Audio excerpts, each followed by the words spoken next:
Hey, welcome back to Through Nicky's Lens. I am Nicky, and of course, I'm here with another video for you today. Is immigrating to Canada really worth it? That's something to think about today. I have 5 points that I want to emphasize on today about being strategic about your immigration pathway to Canada.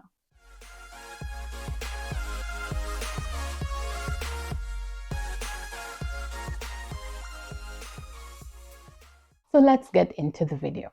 My first point is specifically to those that are outside of Canada, or maybe those that are already inside of Canada, choosing to immigrate using the international student pathway. One thing you need to take great care in is choosing a program that aligns with Canada's needs for workers. In recent times, you would have heard announcements by Canada's immigration minister about the various changes that they want to put into effect in relation to the international student program.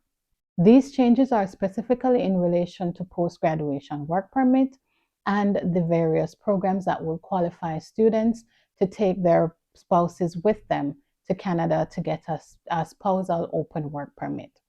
So be strategic as well in that regard to ensure that whatever program you are choosing aligns with that and that you can get to take your family with you, to take your partner with you, and they can still get a work permit.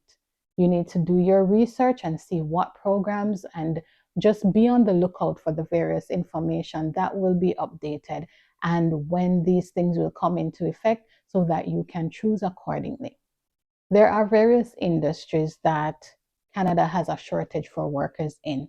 Know what those are. Choose the programs to study that align with that, the programs that will equip you with the knowledge and the experience that you will need to become a temporary foreign worker after you graduate and stay in Canada and put you on that path to stay even longer. That is to get your permanent residency status and to live and work in Canada with your family. Go to less populated areas in Canada, less populated provinces or cities. Yes, there are more in demand provinces for whatever reason. People may choose to go to that province, maybe because of the sector that you can work in. They may have developments that you prefer, the type of people that you prefer to be around. But keep in mind that some of the provinces are oversaturated. It might be more competitive for you to find a job. So if it is that you want to have a better shot at maybe getting an in-demand job in a particular area, it is also beneficial if it is that you choose to get a nomination from a province to live in like the rural areas, especially in BC. At least I know that there are some cities, some areas that if you live in the rural areas, you will get additional points if you live or study in those areas. Housing cost is something that is really high right now, and persons are finding it hard to even find housing in areas like Vancouver, maybe in Toronto, and so forth. So look for less populated areas, and you may have a better chance, at least at this point, to settle better, to have a better opportunity to find the jobs and to find certain resources that you will need to make you a little bit more comfortable or settle better in that area. My third point is to map out your immigration pathway from pretty early, especially in cases where you choose to come to Canada to study. A lot of times, and I can say for myself as well, that I wasn't prepared. I wasn't even thinking about getting permanent residency. My thought was mainly focused on, or my thoughts are mainly focused on trying to finish school, trying to ensure that I do well, and then at the end of that, to get a job. But if you really take that strategic approach and you plan from the beginning, even before applying to a school to come to Canada, you will know what provinces that you should stay away from. You would know what cities that you need to go to. You would know what schools you need to go to so that you're not affected by the current immigration changes that have been announced. You will know once you're done with school, what area you need to try to find a job in. Obviously, you need to find that program that aligns with whatever Canada is looking for, the type of people that Canada is looking for. And once you do that, you know, okay, when before you're even done with school, you know what organizations you need to approach from early, what networks you need to get into, people you need to network with, so that you can have a better opportunity by the time you're done with school to get a job, and then the sector that you need to get into and things like that. When you plan ahead, plan in advance, you will know what immigration pathways you can target by the time you're done with school. If you choose to come with your family, can you even get your permanent residency before you finish school, and you're not sitting there trying to figure out, oh, I need to work after I'm done studying, I need to work for 2 years or so forth to be eligible and have enough points to get an invitation to apply. The express entry scores that IRCC is pulling right now, the invitations to apply that have been going out, the scores have been pretty high. And it goes back to being strategic, as I mentioned. You need to look at what categories that IRCC is focusing right now. Is it the French category? Is it healthcare? Is it agriculture? What is it? Look into those things and then see what programs you can study that aligns with that, and then at the end of it you would be qualified. You may even get work experience from you were a student in those areas, and then once you're done with your studies you start working full time in a high skilled job, and then you are more equipped and more prepared to actually be successful from early to get permanent residency and in other areas of your journey. My fourth point, think seriously about getting a nomination from a province. And it goes back to the point I was making earlier, in which the scores are pretty high in the 500s for the general draws. And if it is the specific categories that are related to healthcare, related to maybe construction, whatever it is that IRCC is focusing on. And this week they released, and I will put a screenshot or something somewhere that you can see what categories they will continue to focus on based on what they started in 2023 to focus those category-based draws on. Set yourself up for success. So many people are here right now trying to figure out, how will I stay in Canada?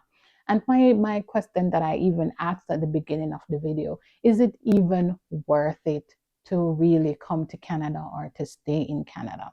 There are so many persons that are leaving. You see the articles, news articles out there, persons are leaving Canada at a very high rate. Persons may not be able to find jobs. Persons' healthcare might be a challenge for some people. Getting a family doctor, getting access, like easy access to the services. This might be something that they might not be facing in their own countries. Some persons really didn't even come to Canada to stay, right? So even if they have the opportunity to stay, they get a post-graduation work permit or whatever the case is, some persons are really going back home because sometimes it's hard all around. You might not have that family support in Canada. You might not have the necessary resources. You can't find a job. You can't find somewhere suitable to live. So persons, for whatever reason, they are actually leaving. So you need to think really hard. Is this an approach that I want to take? Is this something that I want to go into? And some people might be saying, why is she asking why people want to come or why they want to stay, but yet she's still here? Yes, I am still here. But is it really the Canadian dream that people always have?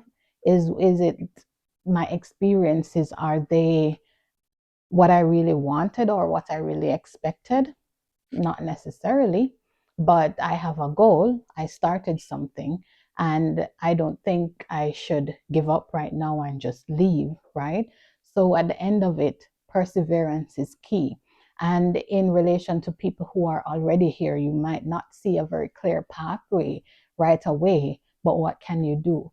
Keep persevering, keep pushing for whatever you want, for that job that you want. And I'm encouraging myself too, that job that you want to advance yourself professionally, to ensure that your family has a decent place, a decent enough place to call home, because your situation back home in your home country might not be ideal for whatever reason.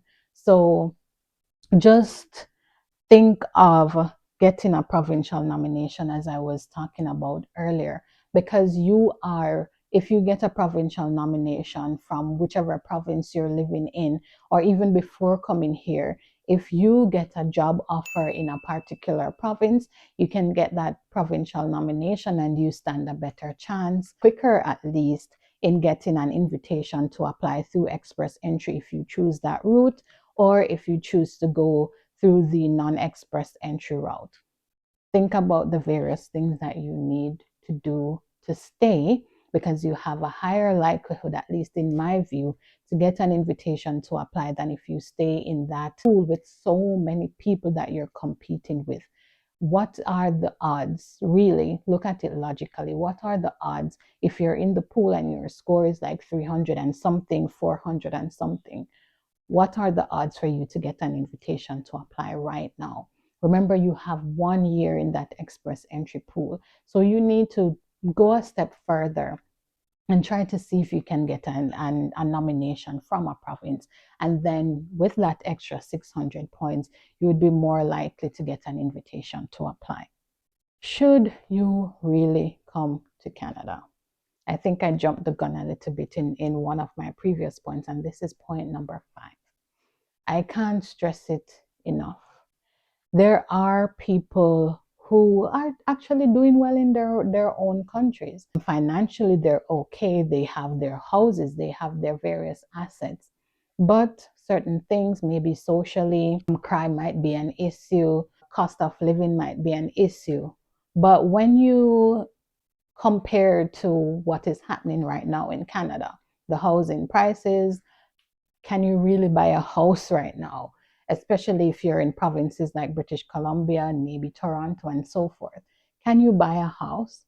Can you achieve the things that you you currently have going on for you right now in your home country?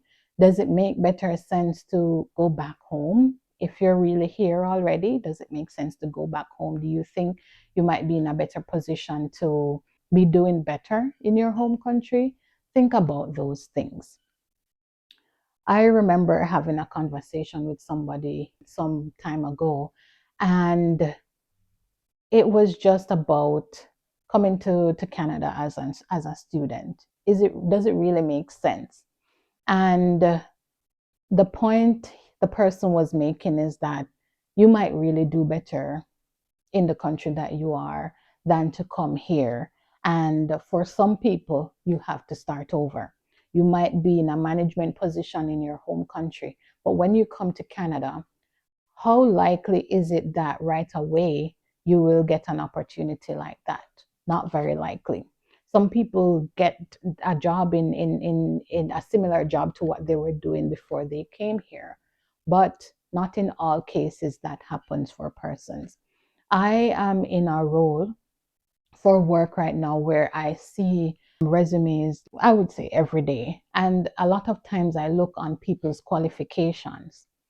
A lot of persons have a PhD. A lot of persons were in good positions in their home country, and they come here, and you will see on their resume, after being a manager, a CEO, a university instructor or lecturer, whatever you call them, and they come here, and what do you see on their resume? They're working as an associate in Walmart. They are working as an associate in another company.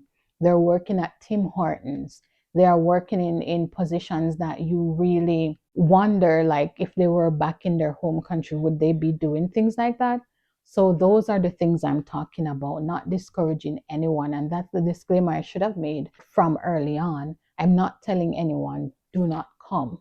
But what you should look at, the glitter and the glamour that persons come here expecting, a lot of times you don't get that. Some of the social challenges that people face, finding a community, finding people that they can relate to, finding people that accept them. And when I think of that, I remember how racism here is pretty bad. Maybe it's just where I am right now. You don't find that people readily accept you. And especially when you're my skin color, you don't get that sense that people welcome you. You can walk into a supermarket, depending on the owners or maybe the operators of that supermarket. You feel that sense like, what are you doing in here? Don't you see that your skin color doesn't look like the majority of the people here? You feel you get profiled and people might follow you in a store because you're black. They think you might be trying to steal or something. So those things, those that particular way, that the feelings that you get that you don't get in your home country, you come here and you're subjected to all of that.